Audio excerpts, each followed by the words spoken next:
बिस्मिल्लाहिर्रहमानिर्रहीम। अस्सलाम वालेकुम स्टूडेंट्स, जैसा कि आप सब जानते हैं कि आपकी ऑनलाइन क्लासेस का आगाज़ हो चुका है।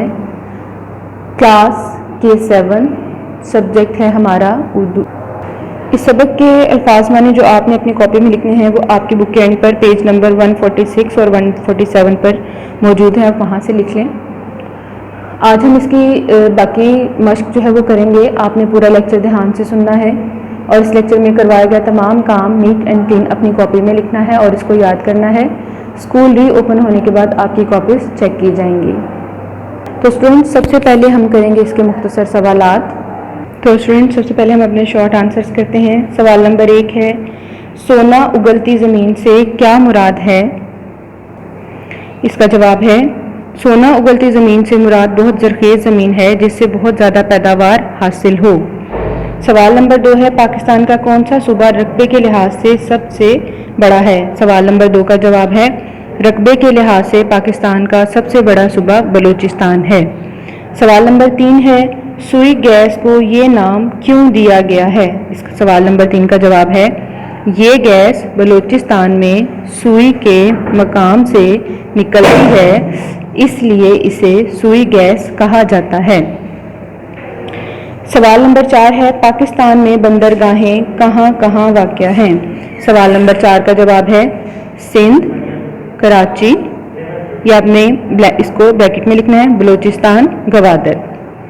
सवाल नंबर 5 है, पंजाब किन 2 लफ्ज़ों का मुरक्कब है?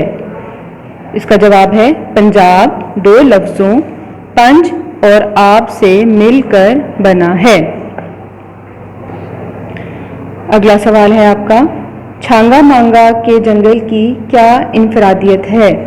इसका जवाब है, ये दुनिया का सबसे बड़ा जंगल है जिसे खुद उगाया गया है। सवाल नंबर 7 है, ख्योड़ा की शोहरत किस वजह से है? सवाल नंबर 7 का जवाब है, ख्योड़ा की शोहरत की वजह ये है कि ये दुनिया की दूसरी बड़ी नमक की कान है। उसके बाद अगला सवाल है, सिंधु किस जुबान का लफ्ज़ है और इसके क्या मानी है? सवाल नंबर 8 का जवाब है, सिंधु संस्कृत जुबान का लफ्ज़ है जिसके मानी है दरिया।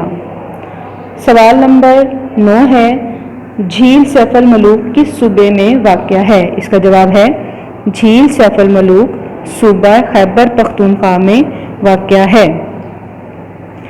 सवाल नंबर 10 है, हड़प्पा और मोहनजोदाड़ो किन सूबों में हैं? इसका जवाब है, हड़प्पा सूबा पंजाब में और मोहनजोदाड़ो सूबा सिंध में है। आखिरी सवाल है आपका, सवाल नंबर 11, झील मंचर और झील सैफ अल मलूक किन सूबों में हैं? इसका जवाब है, झील मंचर सूबा सिंध में है और झील सैफ अल मलूक सूबा खैबर पख्तूनख्वा में है। स्टूडेंट्स, आपने इन तमाम सवालात के जवाब अपनी कॉपी में लिखने हैं और याद करने हैं।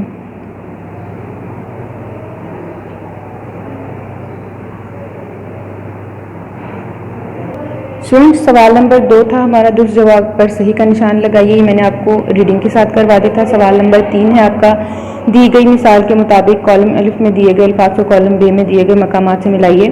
आप लोग ध्यान से रीडिंग करें और सवाल नंबर 3 खुद करें। उसके बाद सवाल नंबर 4 है, इन लफ्ज़ों और मुहावरों को जुमलों में इस तरह इस्तेमाल करें कि इनका मफ़हूम वाज़ेह हो जाए। ये जुमले आप लोगों ने खुद बनाने हैं। सवाल नंबर 5 है, इन लफ्ज़ों के मुतज़ाद लिखें। इनमें है कुदरती, खुशहाली, ज़रख़ेज़, खुश ज़ायका, फलक बोस और तरक्की।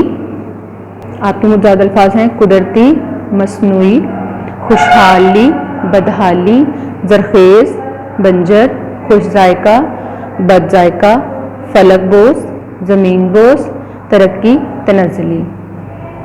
स्टूडेंट्स, इसके बाद है क्वेश्चन नंबर 6 के दिए गए जुमलों में से गलत जुमले अलग करें और इन्हें दुरुस्त करके अपनी कॉपी में लिखें। आप चाहें तो इसे बुक पर ही इसकी गलतियां ठीक करके अपनी बुक पे ही इसको कर सकते हैं।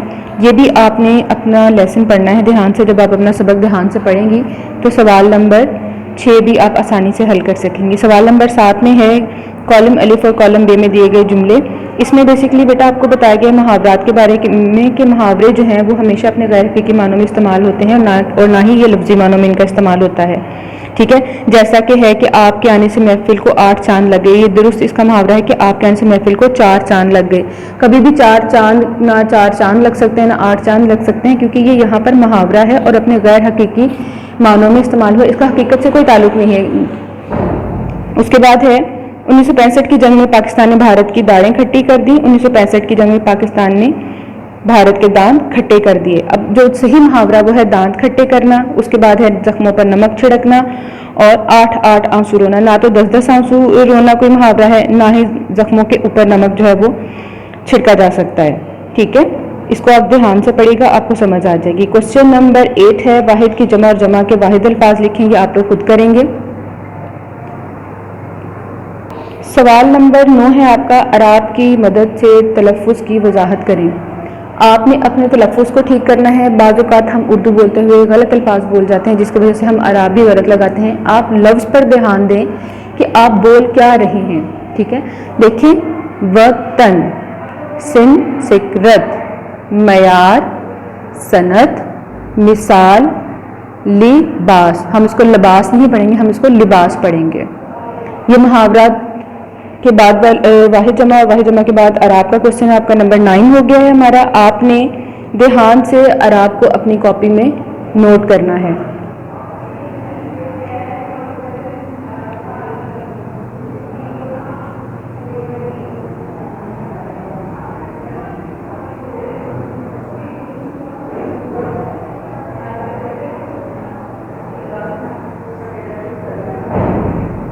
स्टूडेंट्स, अब हमारा सवाल नंबर 10 है कि इस सबक में एक लफ्ज़ इस्तेमाल हुआ है वाक़या और वाक़या। ऐसे लफ्ज़ों को मुतशाबह अल्फाज कहते हैं, दैट इज़ अल्फाज दिए गए हैं। आपने इनके मुतशाबह अल्फाज जो है ना वो अपनी लुगत में से इनके माने तलाश करने, इनको कॉपी में लिखना है। ये वाक़या भी आपने पढ़ा है और ये वाक़या भी आपने पढ़ा है। ये वाक़या वो इस तरह हम इस्तेमाल करते हैं जैसे मेरा घर स्कूल के करीब वाक़या है, या मेरा घर मस्जिद के करीब वाक़या है, या बादशाही मस्जिद लाहौर में वाक़या है। तो कोई किसी जगह को हमने जब एक मखसूस करना हो तो हम ये वाला वाक़या इस्तेमाल करते हैं। उसके बाद ये जो वाक़या है ये है आपका है, जैसे मैंने एक वाक़या सुना या नानी अम्मी ने एक वाक़या सुनाई, कहानी कह लें, दास्तान कह लें, स्टोरी, ये वो वाला वाक़या। आपने इन दोनों के फ़र्क को याद रखना है। उसके बाद नेक्स्ट देखिए, तारिक है आपकी बुक पर और हामी है। तारिक, ये तारिक, इस तारिक का मतलब होता है छोड़ने वाला, तर्क करने वाला। ये भी तारीख है, ये तोए से है, इसका मतलब है सुबह का सितारा। हामी और हामी, इस हामी का मतलब है मददगार और इस हामी का मतलब होता है हाँ। कमर, ये लफ्ज़ अक्सर आप सुना है, कमर कहते हैं चांद को, और ये कमर है जिस्म का हिस्सा। सबसे आखिर में स्टूडेंट्स हम लोग सलीस करेंगे। सलीस के लिए जो हमारा पैराग्राफ है वो आपकी किताब के सफ़ा नंबर 34 पर है। ये आपकी सलीस के लिए जो इक़्तिबास है ये शुरू होगा। हमारा प्यारा वतन पाकिस्तान 14 अगस्त 1947 को दुनिया के नक्शे पर उभरा। पाकिस्तान कुदरती वसाइल से माला माल मुल्क है। इसकी सोना उगलती ज़मीन में हर तरह की फसलें पैदा होती हैं। इसमें खुश जायका फलों के बागात भी हैं। इसके सीने पर बहने वाले दरिया हमारे खेतों को सैराब करते हैं। इसमें फलक बोस पहाड़ी चोटियाँ भी हैं। यहाँ पर आपका इक़्तिबास जो है इसका इख्तिताम होगा। सबसे पहले अब आप लिखेंगी कहानी का नाम, आइए पाकिस्तान की सैर करें। इक़्तिबास आप शुरू करेंगे हमारा प्यारा वतन। उसके बाद आप आखिरी अल्फाज लिख लेंगी भी हैं। ख़त कशीदा अल्फाज के माने में आप लिखेंगी दुनिया के नक्शे पर उभरा, वजूद में आया, माला माल, दौलत से भरा हुआ, सोना उगलती ज़मीन, ज़रखेज़ ज़मीन, फलक बोस, बुलंद या बहुत ऊंचा। उसके बाद आप सलीस की हेडिंग देंगी और सलीस आप खुद आसान अल्फाज में करेंगी।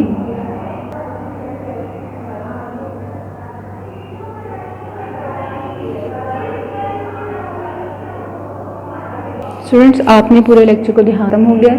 आपने तमाम काम नीट एंड क्लीन अपनी कॉपी में लिखना है और याद करना है।